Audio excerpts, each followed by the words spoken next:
traditional part of our annual Recorders Forum. The Gwent-Glamorgan Recorders Forum is sort of also the SEWBReC annual conference as well. So we provide this update of what's been going on at SEWBReC, as we have now for many years at the precursors, the Gwent and Glamorgan separate Recorders Forums.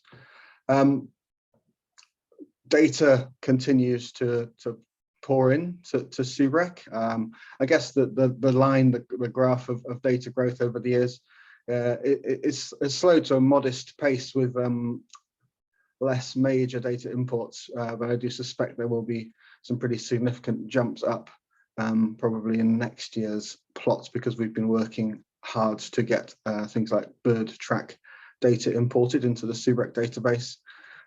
So we're standing, I think it's around 5.3 million records, which is obviously an immense achievement in itself, and thank you to every single one of you who's submitted a record. This old favorite is the GIF showing how our knowledge of the distribution of species has improved, how the number of records and the record density has improved over time. I'll let that run through 2 or 3 times, just so you can see that the blue squares with 0 records, I think they disappeared about now, 2016, and since then we've just been turning squares ever darker shades as we improve the data holdings, thanks to all the recorders out there and doing their thing and submitting records. There are obviously lots of different ways of submitting records, and for many years now we've had the SEWBReC, the online data entry portal. Now pushing 250,000 records have been submitted via that route, and obviously in the old days a lot of these records would have had to be entered manually by staff at SEWBReC, so this is a huge help when recorders enter their own records, and obviously data entry tends to be more accurate as well. So up by 26,000 since last AGM, which was a slightly smaller increase than the previous year. Who knows whether that's because we've had slightly busier lives in 2021 than we did in 2020, as a lot of us were at home for large chunks of 2020. And the other major sort of technical way of submitting records is via the Look Wales app. Everything from the app and SEWRecord feeds into the same place, ultimately the iRecord data warehouse, and then makes its way into our database, and with a couple of weeks turnaround appears on Aderin, which I'll show you later, our main way of getting data back out. So 9,000 odd records since the last AGM, again slightly less than the previous year. I've no idea whether my little sound gadget will work. It has in the past, but I don't know if it will now, but it's only for fun. You probably can't hear anything, but here is the top 21 of 21.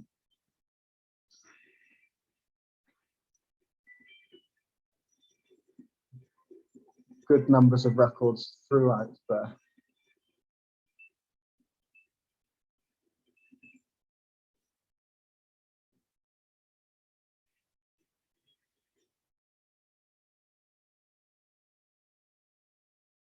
Always, I don't think he's ever come anywhere other than first in the pile. We did change the way that we calculated these slightly last or for this year based on feedback. So these are the records entered in 2021, not just the 2021 records, because obviously a lot of people spend the winter months sending in their records from the previous year, and so this probably catches some records entered at the start of 21 which related to 2020. So it's all not really comparable with previous data, but the scores in brackets are the position on the 2020 ranking using the same methodology which we've worked backwards from.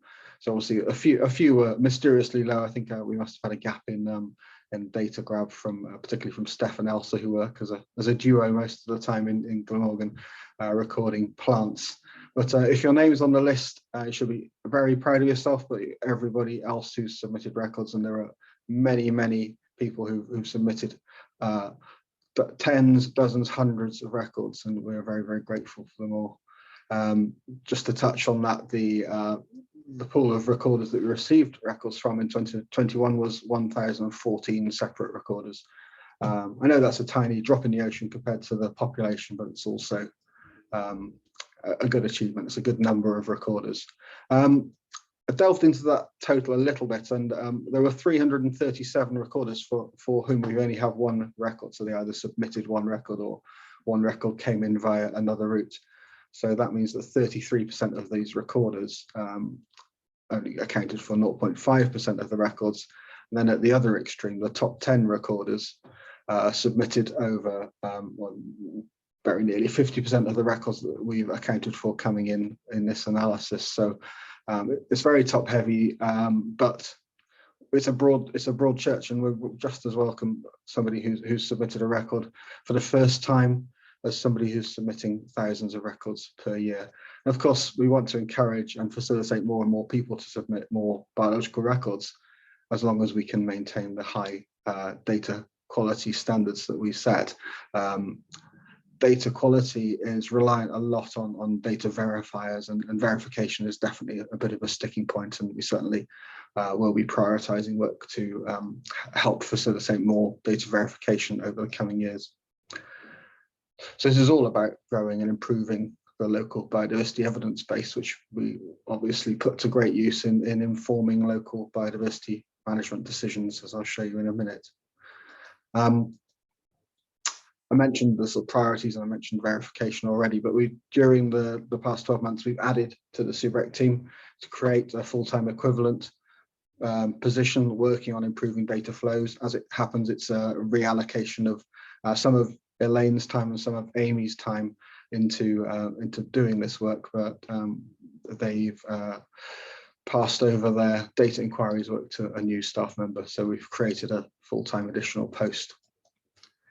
And that the work areas for this new equivalent include reviewing and refreshing all data agreements and establishing new data flows with local and national recorders where they don't already exist.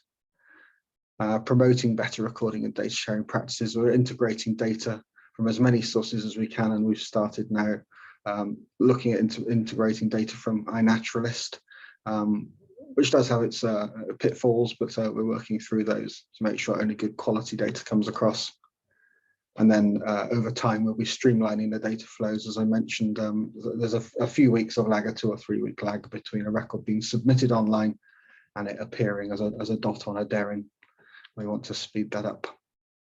And improving the recording experience. We've seen some examples just this last few weeks of some other data handling organizations sending some nice reports through to their recorders, sort of illustrating the by pie charts and bar charts, etc., and maps the spread of the data that they sent in. And it would be nice to think we could replicate that at some point in the future. So I've mentioned Adarin a couple of times. This is our online data delivery platform. It's a shared platform with the rest of the LERCs in Wales. I'm sure many of you will have used it before. Just a very quick refresher that there are anybody in the world can access Adarin. The public tools are there for all to use. So that includes what's in my area, where if you click on this go button here, you can either enter a grid reference or move around and click on a map. And then once a 1K square is selected, you click go again, and it brings up a list of all the records from that 1 kilometre square. With the exception of sensitive species records. This is a public domain data set, and so we don't release records of species which NRW defines as particularly sensitive, but still, and this is obviously a well-recorded square, randomly selected, but on the edge of Newport and Altherine local nature reserve in it, so 3,500 records of 733 non-sensitive species there, so good data set. The other free to use option for everybody is the Wales distribution map. Just popped in one of my favorite species, the glowworm.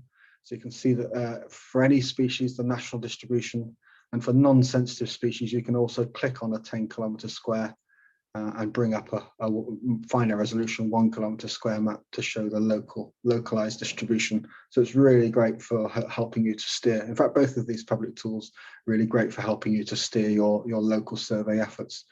And I should have said on the what's in my area, you get to see the number of records of each species, the first and last recorded date. And so just my immediate glance at this randomly selected square is that there isn't a lot of data there from the last few years. And so a lot of these species the data sort of aging, and it would be always great to get back out and re-record species to check whether they're still present in a particular area. Behind the scenes in Adarin, once logged in, this is what it looks like when I'm logged in. Don't look at too much of the sort of under the bonnet stuff, but there are a whole host of other tools which sort of are developed within Adarin. Adarin is an in-house product designed and owned within LUC Wales, and the lead developer, John Robinson, is employed and hosted by SEWBReC on behalf of LUC Wales.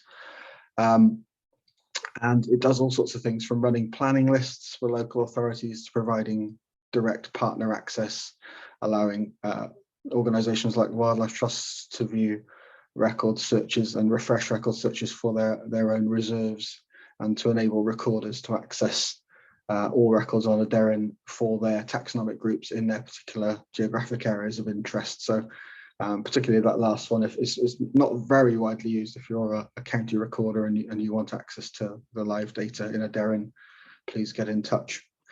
So planning, just as an illustration, weekly lists are received from, off the top of my head, I think it's 6 out of the 12 local authorities in our area, and are run through against our database, and the ecologists and planners receive weekly reports, a report for each site detailing the number of records in each of the different priority categories that fall at or near to each planning application, and they can click through these buttons to reveal full details of those data searches. I mentioned partner data access. These are, I think this is a comprehensive list of all of the customers who have direct online access to Adarin, so from national organisations like Welsh Government and NRW, Network Rail, through local authorities. Now the 2 wildlife trusts both have Adarin access, with the addition of Wutsu in the last 12 months or so, and Amy is an infrastructure company which looks after does the job of Network Rail in the Core Valleys line area, and we have a new agreement with them to allow them data access to do their to carry out their biodiversity duties responsibly on the rail network. In addition, Adarin is used to service our commercial data searches, and in 2021-22 we dealt with 827 separate commercial data searches, which is a record by quite a long way. Moving on to some of our outreach functions. Unfortunately, COVID obviously has carried on having an impact on some of our activities, and it's great to see, so particularly in Claire's presentation, how many face-to-face outdoor things have been able to take place. We did, as in 2020, we ran a lot of online Zoom training courses. They tended to be introduction to wildlife recording courses on behalf of local nature partnerships and other projects that we were working with. We did manage to just do one field event during the summer when we were not so locked down, and were free to do a socially distanced outdoor event. It's lovely to get out onto a lovely farm in Llanwern on the edge of the Gwent levels, and we did actually, we're pleased to find Shrill Carnaby on this site. It's outside the sort of stronghold on the Gwent levels, so it's an interesting record for Bumblebee Conservation Trust to support their work as well. So more aspects of our outreach work. I hope you're all already signed up to our emails. By virtue of the fact you're at our Recorders Forum, you probably are, but if not, there'll be a link shared to sign up to our all of our email communications, which include the twice yearly Gwent-Glamorgan Recorders newsletter, which seems to be a very popular read still. So it's a lovely looking little newsletter to fall into your inbox twice a year. We have our Recorders Grant, or SEWBReC Recording Grant, which has been on offer for a couple of years now. Slightly undersubscribed this year, so if you've been thinking about, if you've heard about it and you've been thinking about applying but haven't, please consider doing so. And likewise, if you're hearing about it for the first time, click on our website and find the SEWBReC Recording Grant section, and download the application form and put one in. It helps to buy, as it says here, lab field equipment, identification guides, training courses, other things, including local atlas production. Other ways we're supporting our recorders, we've done mainly last year, but also this year we've been adding to it, is compiling lists of online recording resources. And one of the best ways of accessing those is through our YouTube channel.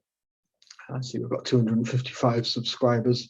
If you're not a subscriber, I recommend you do, because there are online training courses that we've provided. And there are help guides for things like SEWBReC and the Look Wales app on there as videos, but there are also curated playlists of training courses from all around the country, covering a wide range of taxonomic groups, so our own courses, other courses from Wales and others from around the UK.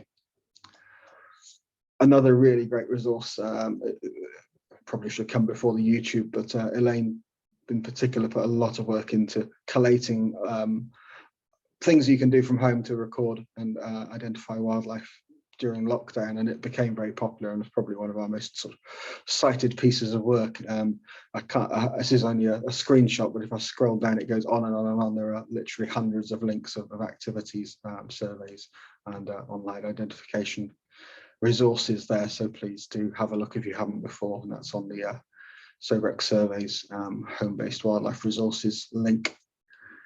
And we continue to promote our own recording initiatives. During 2020 and 21, we participated in the Wales Nature Week Garden BioBlitz, which was another big success in 21. We've also carried on when the relaxing of rules is allowed. We've promoted our squares of the month each month, which identify poorly recorded 1 kilometre squares in both in Gwent and Glamorgan, to encourage people to go out and record species, sometimes targeted at particular taxonomic groups. And then we have our species of the month as well, which has been sort of sporadically on, but as you can see, most months in 2021, it's been out there. And it's the current species of the month for January 2022 is this gall fly, which produces a gall on yew. And so we're pointing towards that, as it's very under-recorded, with only 21 records on Aderin in Wales. For several years now, we've been promising a new website. We've had various pitfalls along the way, a few stuttering starts as we've been so busy with other work areas, but we are now on the cusp. We're populating the content on our new website, which is going to be a homemade affair, using technology that we use for Aderin as well, but it's going to bring about functional improvements to everybody who uses our website. In particular, our customers will be submitting their inquiries via an online form rather than filling out a sort of Word document and emailing in a Word document, which is how we've been working for many years now. So it'd be great to see that move online. And there are other much improved areas, such as our directory of local experts, which will hopefully help you get in touch with people more easily. Social media, I'm sure you're following us on Facebook and Twitter. The numbers continue to grow, and we're also on these other platforms, Instagram, Flickr, less so. That's really carried over from when we ran the Mary Gillam archive project, but certainly lots of images of ours on there. And just to remember when you're on Facebook that you can like and follow the official SEWBReC page, but there's also a group. Although I'm involved in both, it's still slightly beyond my comprehension, but the group is where we post sightings and people help with identifications, and that's not an updated number, but it's grown again since, and it's a really good place to be. So if you're not on there, I suggest you join. And we use the social media channels to promote things like our record of the week each week, which highlights something really exciting that's been found somewhere in our region. And very often, well, if there's something new for Wales, it's almost guaranteed to be a record of the week. So we've had a few new additions to the Welsh fauna this year, including this grustic moth recorded by Austin Rice in Caldecott, and then George Tordoff, who's excelled himself by finding quite a few new micromoths for Wales, including one within the last week or two. I just wanted to very briefly touch on a few projects that we're involved in. I've mentioned local nature partnerships Camry in previous years. Part of that project enabled us to undertake a pilot project, which was actually, although it feels like a long time ago, was actually only completed 10 months ago, where we undertook a project to better understand ecosystem resilience. And we did this for a pilot area in Swansea on behalf of the Swansea Local Nature Partnership. And through that, we produced, just going to jump ahead to the maps. This is sort of the results, really, the overall ecosystem resilience scores for the pilot area that we were looking at, which is sort of along the M4 corridor. Interestingly, the area that Becky mentioned as the pinch point for the flow of lesser horseshoe bats on and off Gower, and I think that's why Swansea Council chose this area, because it's definitely a pinch point for biodiversity movements, and therefore important for resilience, which includes climate change adaptability. So we were really happy to test out some new concepts, adapt some national work that had been done, but build our own methodology, and it went down so well that we were then commissioned to conduct. Well, we actually won a contract to conduct a similar project in the Brecon Beacons area. So just throwing this in here, most of you will know, but there are 4 record centres in Wales, and we work together under this consortium banner of Local Environmental Record Centres Wales. And on this occasion, for the Brecon Beacons project, SEWBReC worked with West Wales Records Centre, so we really do collaborate, the 2 of us working out of area, but still producing really useful products for our partners up there. So this was the Brecon Beacons Local Nature Partnership Nature Recovery Tool, which was basically brought together lots and lots of different layers of environmental information, but also SEWBReC's input was to refine and regenerate ecosystem resilience mapping layers for the Brecon Beacons National Park, and it was all presented via this portal, which West Wales Biodiversity Information Centre took the lead on. And yeah, it's a great way of getting data out there into the hands of people who need it.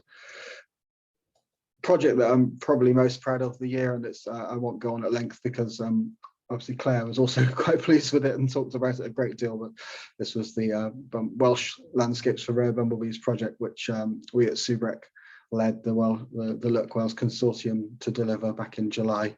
And you'll have seen examples of the sorts of maps we produced. And you've probably seen lots of mentions of Shrill Carnaby.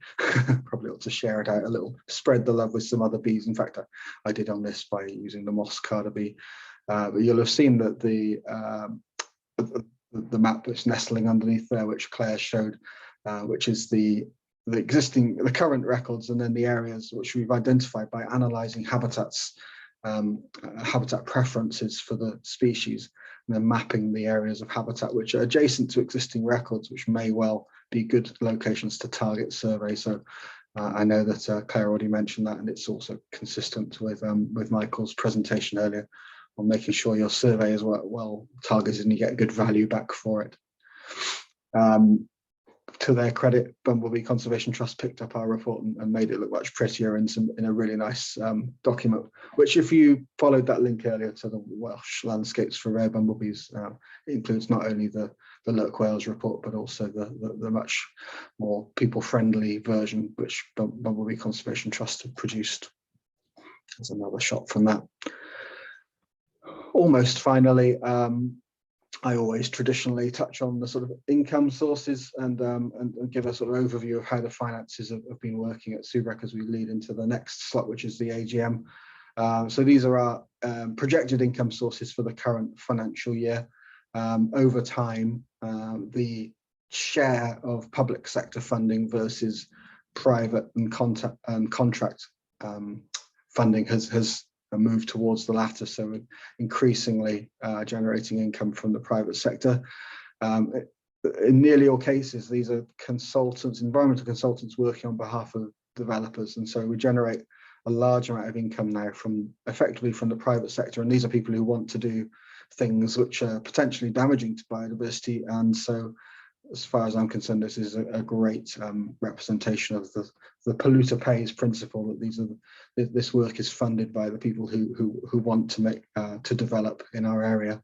And so the income we generate from that and the project work plows back into building SEWBReC and improving our staff numbers, and therefore the scope and quantity of work that we are able to undertake. As far as the sort of growth in our financial stability is concerned, we've had a couple of really good years back to back. 2021 was a record year, and although because of the big peak in Q4 of 2021, the current year, which is 3 quarters gone, maybe doesn't look like it's on the up, but every single quarter is ahead of the equivalent Q1, 2 and 3 last year. So it looks like being another sort of record year for generating commercial income, as I say, which just steadies up the adds to what we can do, adds to our ability to undertake the critical work at SEWBReC. That's the overall impact on our that's the sum of our commercial sales over the year, and this is after Q3 only, so almost certainly going to be a record year, as I mentioned.